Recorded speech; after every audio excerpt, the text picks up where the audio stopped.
நம்ம வீடியோ போட ஆரம்பிச்சு கொஞ்ச நாள்ல நம்மளோட ஃபாலோவர்ஸ் நிறைய பேரு அவங்களுக்கு நடந்த உண்மை சம்பவங்களை நம்ம கிட்ட ஷேர் பண்ணாங்க. கிட்டத்தட்ட அவங்க ஷேர் பண்ணியிருக்கதே நிறைய கதைகள் இருக்கு. இதை ஒரு சீரீஸாவே போடலான்னு முடிவு பண்ணியிருக்கேன். அப்படி நம்மளோட ஃபாலோவர்ஸ் ஒருத்தருக்கு நடந்த ஒரு கொடூரமான உண்மை சம்பவத்தை இன்னைக்கு வீடியோல பார்க்கலாம். நமக்கு இந்த உண்மை சம்பவத்தை ஷேர் பண்ண நம்மளோட ஃபாலோவர் அவங்களோட பேரை ஷேர் பண்ண வேணான்னு சொன்னாங்க.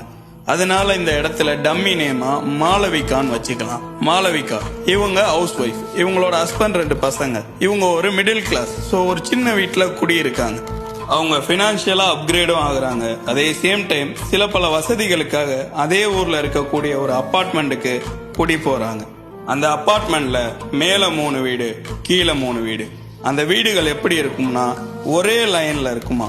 அவங்க செகண்ட் ஃப்ளோர்ல இருக்கக்கூடிய சென்ட்ரு வீட்டுக்கு குடி போறாங்க. குடி போய் கொஞ்ச நாள் வரைக்கும் ரொம்பவே சந்தோஷமா இருக்காங்க. அந்த வீடு அவங்களுக்கு ஏதோ ஒண்ணு கொடுக்க ஆரம்பிக்குது. அவங்களுக்கு ரைட் சைடு இருக்கக்கூடிய வீட்டுல ஒரு அம்மாவும் பொண்ணும் தனியா இருக்காங்க. லெப்ட் சைடு இருக்கக்கூடிய வீட்டுல ஒரு ஹஸ்பண்ட் ஒய்ஃப் 2 சின்ன பசங்க இருக்காங்க. அது ரொம்பவே சின்ன வீடு. இவங்க அங்க குடி போய் கொஞ்ச நாள்ல எல்லாரு கூடயும் ரொம்ப நல்லா பழக ஆரம்பிக்கிறாங்க. கிட்டத்தட்ட சொந்தக்காரங்களாகவே மாறுறாங்க. அந்த சின்ன வீட்டுல இருக்கக்கூடிய அந்த ஹஸ்பண்ட் ஒய்ஃபுக்கு ரொம்ப ஸ்ட்ரகிள் வர ஆரம்பிக்குது. பினான்சியலா நிறைய ப்ராப்ளம்ஸ் வர ஆரம்பிக்குது. அதை ஃபேஸ் பண்ண முடியாம நைட்டோட நைட்டா வீடை காலி பண்ணி அவங்களோட சொந்த ஊருக்கு போய் சேர்றாங்க. அதே நேரம் மொத்த வீட்டுக்கும் வாடகையை ஏத்துறாங்க. மாளவிகா என்னதான் பினான்சியலா அப்கிரேட் ஆயிட்டு போனாலும் அந்த சின்ன வீட்டுக்கு போனா வாடகை கொஞ்சம் கம்மியாகும், அமௌண்ட்டை சேவ் பண்ணலாம்னு சொல்லிட்டு காலியா இருக்கக்கூடிய அந்த சின்ன வீட்டுக்கு போலான்னு முடிவு பண்றாங்க.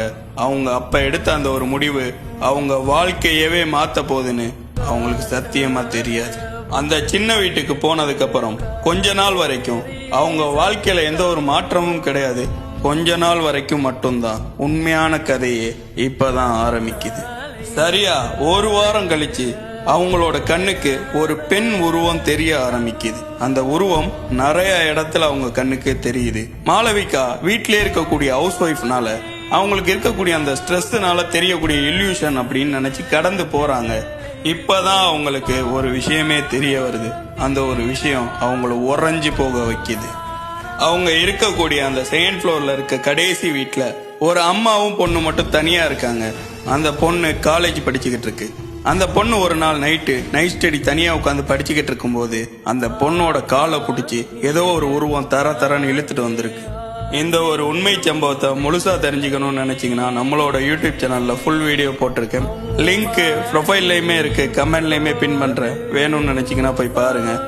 மறக்காம நம்மளை ஃபாலோ பண்ணிக்கங்க.